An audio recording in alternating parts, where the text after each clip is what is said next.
Ka naman talaga ako sa angkas or sa back ride. So namamasada ako for charity. Namamasada ako na hindi nagdidiman ng pamasay. So ano yung masasabi mo, tol?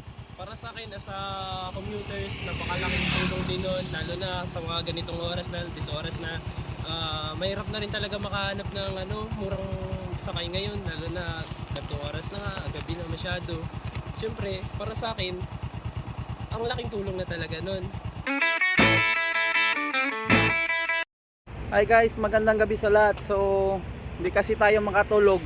At saka dahil New Year ngayon, wala masyadong namamasada. Kaya ang gawin natin, mamasada tayo na hindi magdidiman ng pamasahay.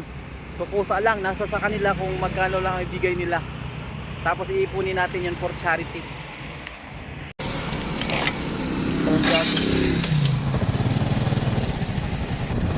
Saan kayo, ate?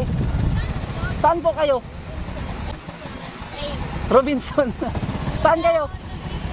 Honda Bay? Wala na kasi kayo masyadong ngayon, di ba? Hirap ngayon. Kayo lang nasa sa inyo. Tara, hirap na. Okay lang. Ang hirap sakayin kasi ngayon. Bakit gabi na yung uwi nyo? Okay. Pero kung hindi naman New Year, marami, di ba? Sige. Saan kayo sa Honda Bay?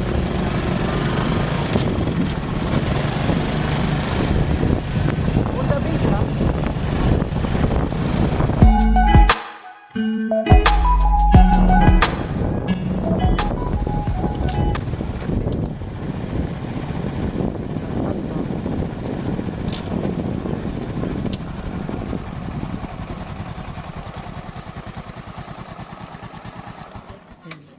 Ate, okay lang na Ano ba yun? Pwede mag-video. Okay lang, may tanong ako. Ate, anong pangalan mo, ate? JJ na lang po. Opo, may tanong lang ako. Kumusta? First time mong magsakay ng motor, angkas? So, ganito po, ate, gusto ko lang magpakilala. Di po talaga ako sa angkas. So, ang ginagawa ko, tulad nito paggabi, namasada ako na hindi ako nagdidiman ng pamasahe, di ba? Napansin mo naman kanina hindi ako nagdiman ng pamasahe. So kusa lang kung anong ibigay sa akin, okay lang kung magkano lang. Tapos iniipon ko yan for charity.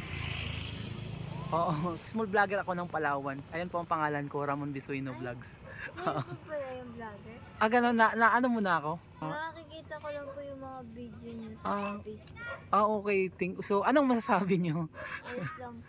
Ayun. So salamat, ate, sa tiwala. So gusto ko lang may sabihin lang pala ako na next time kapag in case man na sumakay kayo ng back ride or motor, pwede kayong magpicture muna or di ba, para sa safety nyo. Kasi hindi nyo alam ang panahon, tulad nito ang layo ng area nyo nasa Honda Bay, di ba? Para sa kaligtasan nyo. Ayan, yan lang ko payo, ha. Huwag basta-bastang sasakay. Kailangan dapat kung pwede maaari picturean nyo yung yung rider or ang plate number ang motor para patunay at saka para hindi gagawa ng kalokohan. So salamat, ate, ha. Ayan, thank you. Salamat sa tiwala. Ayan guys, salamat. Ate, thank you, ha. Ingat, salamat.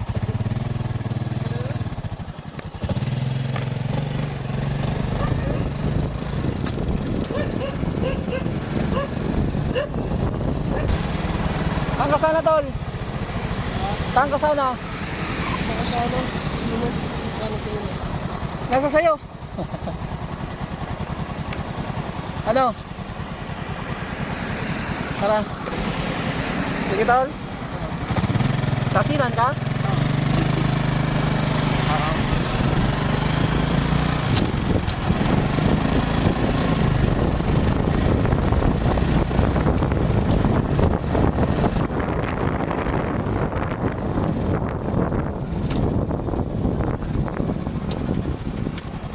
Tol, magandang gabi. So ano ulit yung pangalan mo? Erwin, ayan, tol. So ano yung masasabi mo na yun, kinuwentuhan kita, sabi ko nga, di ba, na hindi ka naman talaga ako sa angkas or sa back ride. So namamasada ako for charity. Namamasada ako na hindi nagdidiman ng pamasay. So ano yung masasabi mo, tol? Para sa akin as a commuters, napakalaking tulong din nun, lalo na sa mga ganitong oras na, 10 oras na mahirap na rin talaga makahanap ng murang sakay ngayon, lalo na gantong oras na nga, gabi na masyado. Siyempre, para sa akin, ang laking tulong na talaga nun na bukod sa nahatid ka ng ligtas at yun nga, safe ka rin na makakaano, yun, ganun. At saka ano tol, ano masasabi mo na yung kita ko dito, tinutulong ko? Siyempre, nandun na yung sinasabi natin na nandun sa part na pagiging matulungin natin na porket na hindi dapat na kumikita tayo ng gano'n na para sa atin lang, dapat magbibigay rin tayo kahit maliit na bagay lang. Yung Ayun. kapag nakakaluwag-luwag tayo, gano'n. Ayun. Tol, okay lang sa'yo na i-post ko to. Wala namang problema. Tol, thank you tol ha. Salamat sa tiwala. Salamat. Ayan. Tol, thank you tol ha. Sige, Salamat sa tiwala. Thank you.